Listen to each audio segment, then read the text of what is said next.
Hello everyone. आज हम पढ़ेंगे मूल्यांकन के उद्देश्य। इससे पहले हमने मूल्यांकन का अर्थ, परिभाषा, मूल्यांकन की आवश्यकता तथा महत्व, इसके बारे में समझा।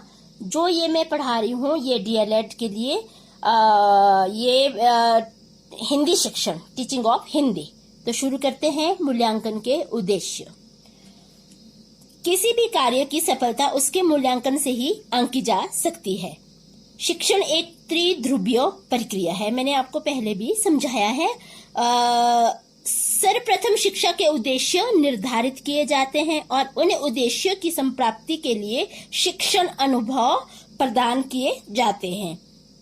तत्पश्चात विभिन्न साधनों तथा क्रियाकलापों से यही पता लगाया जा सकता है कि शिक्षण से उद्देश्यों की कितनी प्राप्ति हुई है तथा कहाँ तक वे कारगर साबित हुए हैं, और इन्हीं उद्देश्य की प्राप्ति की प्रक्रिया को मूल्यांकन कहा जा सकता है। और मूल्यांकन की प्रक्रिया सभी क्षेत्रों के लिए उपयोगी मानी गई है, क्योंकि मूल्यांकन के बिना हम यही पता नहीं लगा जा सकता कि विद्यार्थियों को जो हिंदी शिक्षण प्रदान किया गया है उसमें किस हद तक सफलता मिली है और कौन कौन सी त्रुटियां रह गई है और उन्हें किस प्रकार से दूर किया जा सकता है। और इसके उद्देश्य के बारे में एक शिक्षा शास्त्री ने उचित ही लिखा है कि मूल्यांकन का प्रयोग छात्रों के व्यक्तित्व की जांच से संबंधित होता है और उसमें छात्र को प्रदान की जाने वाली समुची शिक्षण प्रक्रिया की भी जांच की जा सकती है। तो अब शुरू करते हैं इसके पॉइंट। सबसे पहले क्या है, पहले तो आप इसके बारे में आपने समझना है, उसके बाद मैं आपको पॉइंट बताऊंगी कि इसमें पॉइंट ये आ सकते हैं। पहला मैं इसके बारे में ब्रीफ में बताती हूँ। मूल्यांकन के जो फलस्वरूप शिक्षक विद्यार्थियों के अधिगम के लिए उन्हें समान रूप से अवसर प्रदान करता है। समान अवसर प्रदान होने से विद्यार्थी हिंदी शिक्षण के उद्देश्य की पूर्ति में अपना क्या करता है, महत्वपूर्ण सहयोग प्रदान करता है। और मूल्यांकन का सबसे बड़ा लाभ तो यह है कि जो छात्र और अध्यापक दोनों ही शैक्षिक उद्देश्य के प्रति सजग रहते हैं। मूल्यांकन का पहला उद्देश्य यही होता है कि इसके द्वारा जो अध्यापक यह जांच करता है कि उसने विद्यार्थियों को जो अवसर प्रदान किए हैं उनका विद्यार्थियों पर क्या प्रभाव पड़ा है, जो उसने सिखाया है क्या विद्यार्थियों पर उसका प्रभाव पड़ा है, तथा छात्रों ने इन अवसरों को किस सीमा तक उसका लाभ उठाया है। और इससे ये भी पता चलता है कि सभी छात्रों को समान रूप से शिक्षण प्राप्त हुआ है या नहीं। इस प्रक्रिया को मूल्यांकन के द्वारा ही जांचा जा सकता है। तो ये इसका उद्देश्य है। तो हम यह जो जांच करना मूल्यांकन का क्या है, सबसे प्रमुख उद्देश्य है कि अध्यापन के समान अवसर प्राप्त होने पर भी विद्यार्थी उसे कितना लाभ प्राप्त हुआ है। मूल्यांकन द्वारा अध्यापक इसी तथ्य की जानकारी प्राप्त करता है, यही उसका उद्देश्य है। दूसरा कि विद्यार्थी द्वारा जो कार्य या अधिगम किया जाता है उसकी जांच करना मूल्यांकन का क्या है, उद्देश्य होता है। तो मूल्यांकन के बिना अध्यापक ये पता भी नहीं लगाया जा सकता कि विद्यार्थी ने अपना कार्य सही किया है अथवा गलत, या पूरा किया है या उसे अधूरा किया है। और थर्ड कि विभिन्न विधियों के उपयोग में किस विशेष प्रयोजन को पूरा किया जा सकता है, कौन कौन सी विधि पढ़ाने के लिए यूज की जा सकती है। कई कक्षा में कई तरह के बच्चे होते हैं, तो उनको कौन कौन सी विधि से सिखाया जाना चाहिए। इसके अंतर्गत हम शैक्षिक कार्यक्रम, खेल कार्यक्रम, शिक्षण विधियां आदि को सम्मिलित कर सकते हैं और इनके द्वारा ही शैक्षिक उद्देश्य की सहायता से विद्यार्थियों को हिंदी शिक्षण प्रदान किया जाता है। विद्यार्थी भी इन्हें क्या करता है, लक्ष्य मानकर शैक्षिक प्रक्रियाओं में योगदान देता है। और मूल्यांकन से हम यही आसानी से जान सकते हैं कि इन सभी उद्देश्यों ने अपने सभी कार्य किस सीमा तक इसे पूरा किया है। फोर्थ कि प्रत्येक अध्यापक अपने ढंग से विद्यार्थियों को अधिगम प्रदान करता है। जो अध्यापक होता है अपने अपने तरीकों से विद्यार्थियों को सिखाता है, अधिगम प्रदान करता है। मूल्यांकन के द्वारा यही संभव होता है कि विद्यार्थियों को जो अधिगम दिया गया है, तो मूल्यांकन के द्वारा ही ये पता लगाया जा सकता है कि विद्यार्थियों को जो सिखाया गया है, अधिगम दिया गया है, क्या उनकी समझ में वो आया है अथवा नहीं आया है। अगर नहीं आया है तो उसका मूल्यांकन के द्वारा ही पता लगाया जा सकता है।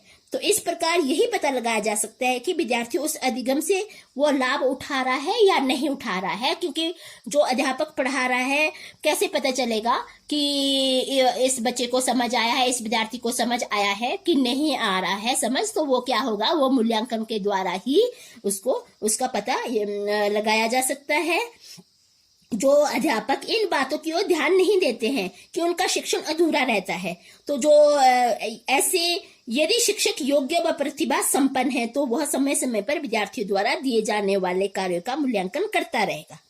तो क्या है कि जो अध्यापक होता है उसको इस बात पर अगर कोई अध्यापक ही मूल्यांकन ना करे, इस तरफ ध्यान न दे, तो क्या होता है, अगर बच्चों का मूल्यांकन ना किया जाए तो वो क्या होगा, उसको समझ नहीं आ रहा है तो क्या है, तो ऐसे जो अध्यापक होते हैं ऐसे अध्यापक को पता नहीं चलेगा कि कौन सा बच्चा किस लायक है, और उसका मूल्यांकन के द्वारा ही पता लगाया जा सकता है। यदि शिक्षक योग्य व प्रतिभा संपन्न है तो क्या करेगा वो, अगर वो अध्यापक योग्य है और प्रतिभा संपन्न है, उसमें ये क्वालिटी है, तो वो समय समय पर विद्यार्थियों द्वारा उसके कार्यों का मूल्यांकन करता रहेगा। तो ऐसा करने से जो विद्यार्थी की योग्यता में भी वृद्धि होगी। अगर विद्यार्थियों को पूछा नहीं जाएगा तो विद्यार्थी की योग्यता में वृद्धि नहीं हो सकती है। तो अध्यापक को उसको समय समय पर उसको पूछना चाहिए, उसका मूल्यांकन किया जाना चाहिए, और तभी विद्यार्थियों की योग्यता में वृद्धि होगी।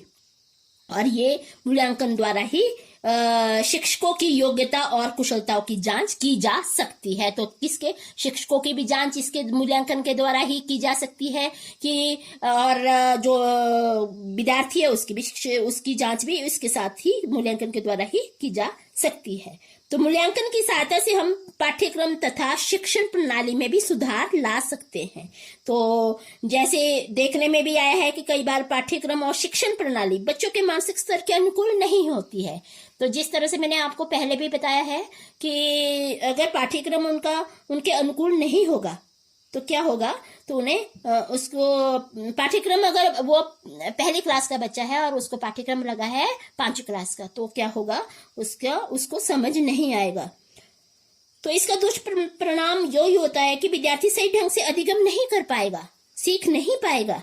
और मूल्यांकन द्वारा यही पता लगाया जा सकता है कि जो पाठ्यक्रम तथा शिक्षण प्रणाली विद्यार्थियों के व्यक्तित्व के विकास में सहायक होती है अथवा नहीं।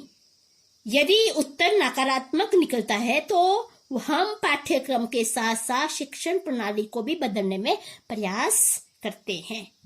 और मूल्यांकन पाठ्यक्रम अथवा शिक्षा प्रणाली में सुधार नहीं हो सकता और विद्यार्थी उससे लाभान्वित नहीं होते हैं। अब नेक्स्ट पॉइंट में है कि जो हिंदी शिक्षण का मुख्य उद्देश्य क्या है। छात्रों के व्यक्तित्व के साथ साथ उनके व्यवहार में परिवर्तन लाना। क्या उद्देश्य है हिंदी पढ़ाने का या हिंदी शिक्षण का मुख्य उद्देश्य क्या है कि छात्रों के व्यक्तित्व का सर्वांगीण विकास करना और या उसके व्यवहार में परिवर्तन लाना और उन्हें समुचित ज्ञान प्रदान करना। ये क्या होगा, मूल्यांकन की सहायता से ही ये पता लगाया जा सकता है कि छात्रों के विकास की प्रक्रिया सुचारू रूप से चल रही है अथवा नहीं। और साथ में ये भी पता लगाया जा सकता है कि छात्रों के व्यक्तित्व और व्यवहारिक परिवर्तन में कितनी वृद्धि हुई है। जो अध्यापक ने पढ़ाया है तो उसमें कितनी वृद्धि हुई है और उसके व्यवहार में परिवर्तन हुआ है कि नहीं हुआ है, तो ये मूल्यांकन के द्वारा ही पता लगाया जा सकता है। नेक्स्ट पॉइंट है कि अक्सर देखने में यही आता है कि विद्यार्थी नकारात्मक सोच के शिकार हो जाते हैं कई बार। तो जो उनके मन में निराशा घर कर जाती है और वो मूल्यांकन प्रक्रिया से छात्रों की नकारात्मक सोच को बदलकर उसमें सकारात्मक सोच उत्पन्न की जा सकती है। तो वो किसके द्वारा है? ये वो उसको मूल्यांकन के द्वारा ही नकारात्मक सोच को बदल सकते हैं और सकारात्मक सोच उत्पन्न की जा सकती है। बच्चों में सकारात्मक सोच का पोषण करना मूल्यांकन का सर्वाधिक महत्वपूर्ण उद्देश्य माना जाता है। सबसे बड़ा उद्देश्य है कि उनमें सकारात्मक सोच उनमें डालें, और जब तक छात्रों में सकारात्मक सोच उत्पन्न नहीं होगी तब तक क्या है, विद्यार्थी जीवन की समस्याओं में नहीं जूझ सकते और न ही आगे भावी जीवन की समस्याओं का हल निकाल सकेंगे। और मूल्यांकन प्रक्रिया को अपनाकर शिक्षक विद्यार्थियों की नकारात्मक सोच को समाप्त कर सकता है। तो क्या कर सकता है भी? मूल्यांकन प्रक्रिया ही द्वारा जो अध्यापक विद्यार्थियों की नकारात्मक जो सोच है उसे अध्यापक ही समाप्त कर सकता है। नेक्स्ट पॉइंट है कि जो मूल्यांकन उपचारात्मक शिक्षण पर विशेष बल देता है। उपचारात्मक शिक्षण से ही विद्यार्थियों की त्रुटियों को दूर किया जा सकता है। तो इसके साथ साथ मूल्यांकन की जो प्रक्रिया द्वारा विद्यार्थियों में सामूहिकता के गुण को भी विकसित किया जा सकता है, और ऐसा करने से हमारे विद्यार्थी समाज के लिए उपयोगी नागरिक सिद्ध हो सकते हैं। नेक्स्ट आता है कि विद्यार्थियों की अधिगम प्रक्रिया में अनेक कठिनाइयां और समस्या भी आती रहती है, और उन्हें दूर करने के लिए मूल्यांकन की प्रक्रिया अत्यधिक उपयोगी मानी जाती है। और साथ ही साथ उन कारणों को भी जाना जा सकता है जिसके द्वारा विद्यार्थियों को सफलता अथवा विफलता प्राप्त हुई है। अतः ये जो मूल्यांकन द्वारा विद्यार्थियों के विकास में निरंतर वृद्धि होती रहती है। लास्ट आपका पॉइंट है कि हिंदी शिक्षण के पश्चात विद्यार्थियों ने रुचियों, योग्यताओं तथा वृत्तियों को प्राप्त किया है। इसकी जांच भी मूल्यांकन के द्वारा ही की जा सकती है। अब हमें क्या है कि हिंदी शिक्षण में मूल्यांकन की भूमिका क्या है, एक आवश्यक है, नितांत आवश्यक है। इसके बिना क्या है, अध्यापक द्वारा दिया गया अधिगम अधूरा है। मूल्यांकन द्वारा छात्रों में विभिन्न प्रकार की सफलता को उभारा जा सकता है, और मूल्यांकन की प्रक्रिया छात्रों के विकास क्रम को निरंतर गतिशील बनाती है, और इसके द्वारा छात्रों की सफलताओं तथा दुर्बलताओं का भी पता लगाया जा सकता है। अगर आपने अभी तक आपको समझ आ गया होगा तो आप इसके पॉइंट ये बना सकते हैं, उसको एक्सप्लेन कर सकते हैं। सबसे पहला पॉइंट क्या है कि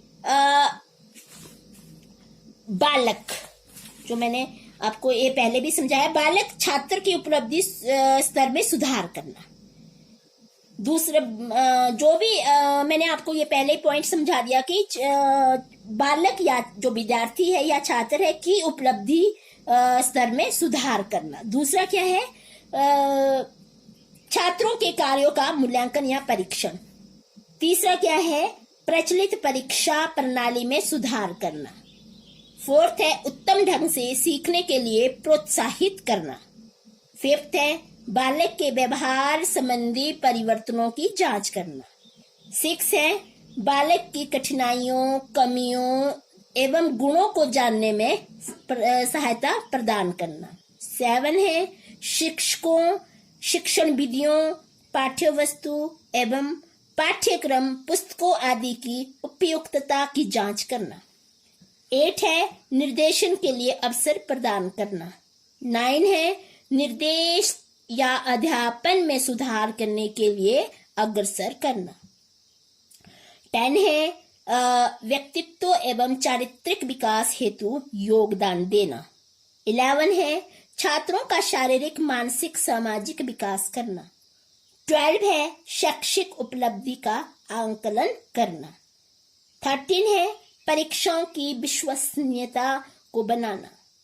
और 14 है, शिक्षा के उद्देश्यों को स्पष्ट करना। तो ये आपके 12 पॉइंट है, आपके जो ये पॉइंट है, ठीक है। तो आपको अब इसे आप एक्सप्लेन कर सकते हैं। मैंने आपको पहले उद्देश्य समझा दिए हैं। Okay, thank you.